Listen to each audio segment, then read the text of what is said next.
Vă salut, dragi prieteni, și bine ne-am regăsit la un nou videoclip. Îmi vine să râd pentru că soția mea mi-a făcut o corecție de gramatică. Primesc tot timpul corecții de gramatică pe acest canal. Dar eu sunt de la țară, mie îmi place să vorbesc așa cum vorbim noi în comunitatea noastră. Nu contează că suntem munteni, ardeleni, olteni, moldoveni și așa mai departe. Toți suntem același neam, suntem frați și fiecare au dialectele lor, fiecare au o anumită formă de exprimare. Dar nu despre asta vom vorbi azi în acest videoclip, ci vom vorbi, așa cum v-am spus și în titlu, despre cum puteți să tăieți un pom fructifer, să-l curățați, să-i faceți orice tăieri de îngrijire, de fructificare, de toaletare, atâta timp cât dumneavoastră n-ați mai făcut acest lucru niciodată. O să vă prezint câteva reguli de bază pe care trebuie să le urmați, pentru că nimeni nu s-a născut învățat. Practica este mama învățăturii, astfel încât la finalul acestui videoclip să puteți merge în grădină, să vă luați foarfeca, să vă luați fierăstrău, tot scara, uneltele dumneavoastră și să începeți să vă tăiați dumneavoastră singuri pomii fructiferi. Totul este să încercați și cu siguranță veți reuși. Și tocmai de aceea vreau să vă prezint câteva reguli despre care ar trebui să țineți cont, astfel încât cu siguranță să aveți o pornire foarte bună și să reușiți să faceți acest lucru ca un profesionist.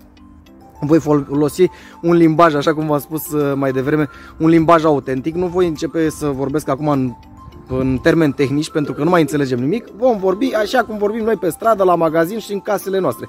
Nu are rost acum să vorbim precum academicienii, cu cine știe ce termeni științifici, tehnici, astfel încât să nu mai înțelegem nimic din ce facem în acest videoclip. Dar destul cu poveștile, haideți să vedem. Deci o să lucrăm pe un pom, este un măr, este un soi Starkinson. Este în al 3-lea an de viață. L-am lăsat așa mai ciufulit tocmai pentru a putea face acest videoclip pentru dumneavoastră și astăzi o să vorbim despre tăierile de formare a coroanei și mai ales despre câteva reguli despre care trebuie să țineți cont. Voi mai face câteva videoclipuri, bineînțeles, și despre tăierile de fructificare, dar vorbim strict despre tăierile pe care le facem în grădina noastră, în livezile noastre mixte, unde avem pomii, un măr, un prun, livezi mici, grădini, pentru că nu vorbim despre livezi de intensivă, despre producții mari, pentru că acolo e altă mâncare de pește și acolo este locul, într-adevăr, celor mai profesioniști dintre noi, care sunt specializați pe niște tăieri intensive de fructificație și așa mai departe. Sunt alte reguli. Haideți să vorbim despre grădina noastră. Așa cum v-am spus, acesta este pomul și haideți să vedem despre ce este vorba. Pentru început, nu trebuie decât să priviți pomul, exact cum facem noi aici. De ce? Foarte simplu. Pentru a putea vedea ce anume trebuie făcut la acest pom și cum anume trebuie să acționați. După ce ați observat pomul, survine prima regulă, care este că pomul trebuie să fie aerisit, astfel încât ramurile lui să poată primi total lumina solară. El trebuie să fie aerisit și luminos, mai ales în partea din centru. Și ce este de făcut? Trebuie să privim coronamentul pomului și să ne dăm seama ce anume împiedică lumina să intre în interiorul lui și mai ales să vedem unde este aglomerarea cea mai mare. Regula spune că el trebuie să fie cât mai aerisit și cât mai luminos și asta implică centrul pomului. Da? Și noi în centrul pomului avem o ramură care pur și simplu le umbrește pe celelalte și totodată nu lasă centrul pomului liber pentru ca acesta să aibă lumină. Și astfel, noi vom trece la secționarea acestei ramuri.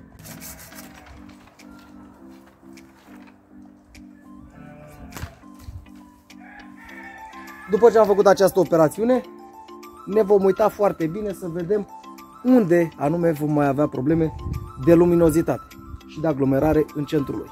Păi foarte simplu, observăm aici niște aglomerări. Și toate acestea vor trebui îndepărtate. Exact cum este aceasta, exact cum este aceasta, pentru că ea pur și simplu va merge și va aglomera centrul pomului. Aceasta de asemenea, acestea de asemenea. După care vom privi în continuare să vedem unde mai putem avea aceste aglomerări. Se pare că mai avem una și aici. Și cam acestea au fost aglomerările de ramuri din tulpina acestui pom. Și astfel am rezolvat cu prima regulă de aur și am creat suficient spațiu, un coronament pentru a permite luminei să intre și totodată ramurilor să se dezvolte așa cum trebuie ele. Cea de-a doua regulă și foarte importantă este să urmărim în coronamentul pomului unde anume există ramuri care se intersectează, care se umbresc reciproc sau care fac concurență. dar nu numai pe acelea, și pe cele care urmează să intersecteze cu o altă ramură, să o umbrească pe cealaltă sau să facă o anume concurență. Și haideți să vedem care sunt acelea. Iar aici avem cel mai bun exemplu. Dacă întoarcem camera, vom vedea că această ramură o umbrește pe aceasta, da? Și fac concurență ele două. Ce este de făcut? Avem două soluții. Dacă avem o ramură paralelă care va crește în altă parte și nu va face concurență cu alte ramuri, vom face exact cum procedez eu, o deviere. Ceea ce va implica lipsa umbririi acestei ramuri pe aceasta. Iar cu aceasta de aici, văzând că nu împiedică cu nimic, pur și simplu, la fel îi voi face o reducere.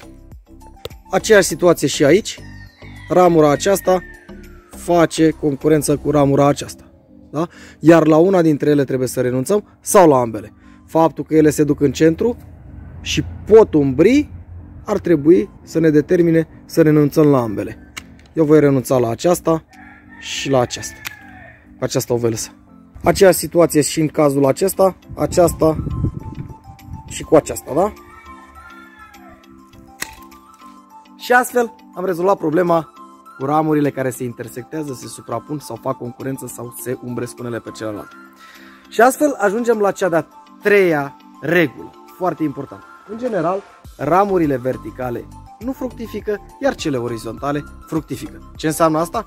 Înseamnă că trebuie să secționăm toate ramurile verticale, nu? Am putea spune și acest lucru. Dar având în vedere că noi avem o tăiere de formare a coroanei, nu vom secționa total ramurile verticale, ci ne vom orienta să vedem care vor fi creșterile de anul acesta pentru la anul, pentru a putea modifica aceste creșteri după bunul nostru plac. Și astfel vom vedea cum se va dezvolta coroana. Haideți să vedem cum se face asta. Și astfel, cu respectarea celor două reguli, ne vom uita la această ramură. Avem o creștere orizontală, parțial orizontală și două creșteri verticale. Ce este de făcut? Vom secționa. Mai ne uităm să vedem dacă mai întâmpinăm aceeași problemă. Aici cam același lucru, dar vedeți dumneavoastră, avem o altă situație aici. Avem ramura aceasta care va face concurență cu aceasta și respectiv secționarea acesteia nu va face bine. Atunci, o vom secționa pe aceasta, o vom secționa pe cea care crește vertical, iar aici, pe aceasta, vom urmări unde este mugurele orientat. Și voi vedea că este o mugure orientată în această zonă unde nu am nicio altă ramură care îmi face concurență. Și astfel, dacă eu voi face o secțiune în această parte, mugurele acesta va dezvolta o creștere puternică anul acesta și la anul voi putea interveni. Dar el va crește unde vreau eu. Și astfel voi face o secțiune exact în felul acesta. Aceeași problemă o întâmpinăm și aici. O vom secționa pe aceasta. Vom lăsa pe aceasta mică pentru că aceasta va deveni ramură de rod. Aceasta pleacă puțin vertical, dar avem una care pleacă semi-orizontal. O vom tăia pe aceea. Și cam așa vom dezvolta tot procesul. În acest caz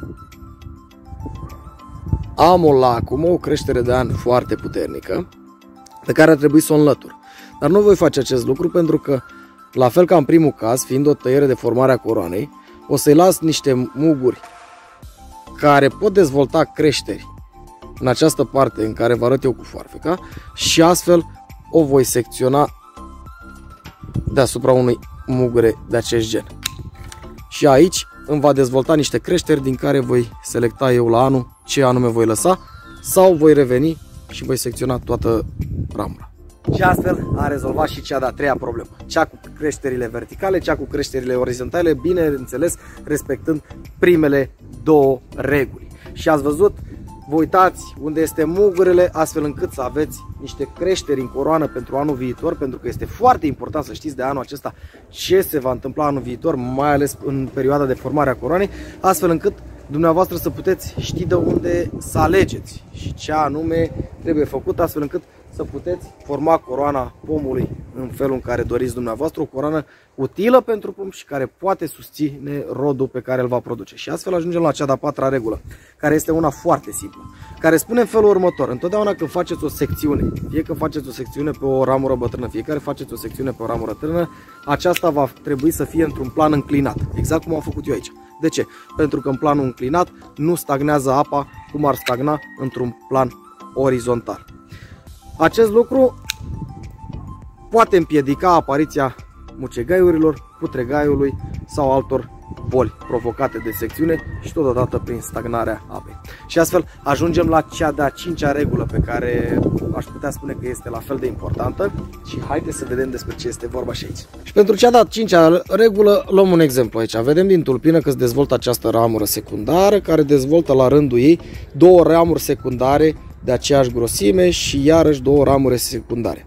Ce ar spune această regulă? Bine, nu prea este cazul aici, pentru că această ramură vine din tulpină. Spune că ramurile secundare n-ar trebui să depășească o treime din grosimea ramurei principale. Iar în acest caz, procedura corectă ar fi să nu permitem îngroșarea prea mult a acestei ramure și să facem o deviere, exact cum fac eu aici.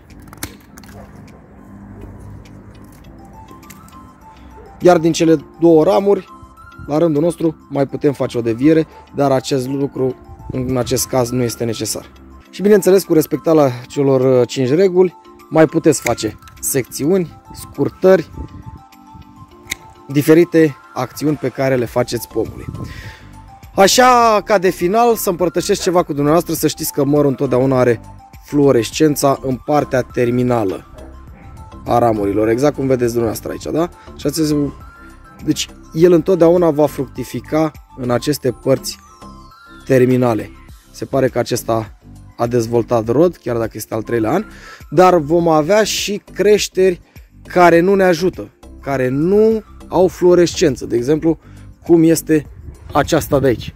Dar pe aceasta o voi lăsa pentru că încă este o tăiere de formare de coroană și din ea voi selecta la anul, prin deviere, altă ramură.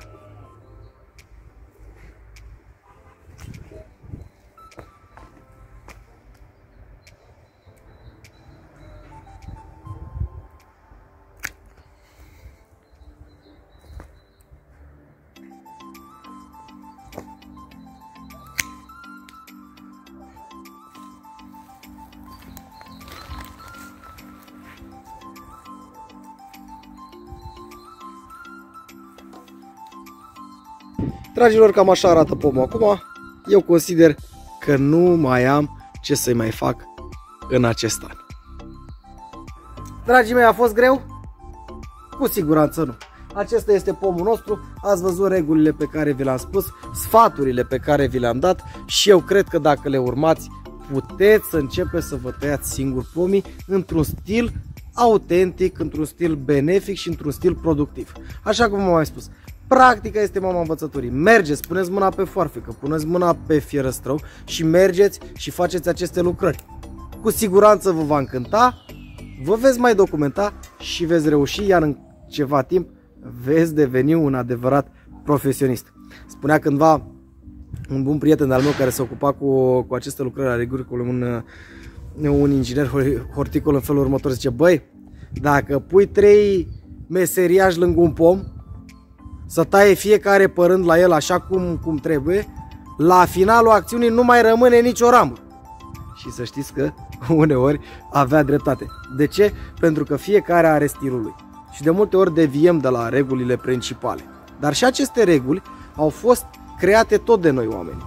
Am observat că făcând un lucru este bun. Am observat că făcând un lucru este roditor, este benefic. Și astfel, regulile acestea le-am pus în practică, le-am împărtășit cu alții și astfel au ajuns regulile pe care le urmăm în ziua de azi. Eu zic că este foarte simplu, mergeți și apucați-vă de treabă. Sper că v-a încântat acest material. Aici a fost o tăiere pentru formare de coroană în al 3-lea an. Bineînțeles că voi face poate un videoclip și despre tăierile pentru fructificare sau la măr, la prun sau la orice alt soi. Asta depinde și de interesul dumneavoastră. Dacă îmi cereți acest lucru în comentarii, bineînțeles că voi face. Dacă nu îmi cereți acest lucru în comentarii, nu voi face acest lucru. Dar acest videoclip l-am făcut pentru cei care nu au făcut așa ceva și pur și simplu vor să facă acest lucru. Urmați aceste sfaturi și cu siguranță veți reuși. Până la următorul videoclip, eu vă doresc tot binele din lume, vă mulțumesc pentru vizionare și să ne revedem cu bine la următorul material. V-am pupat!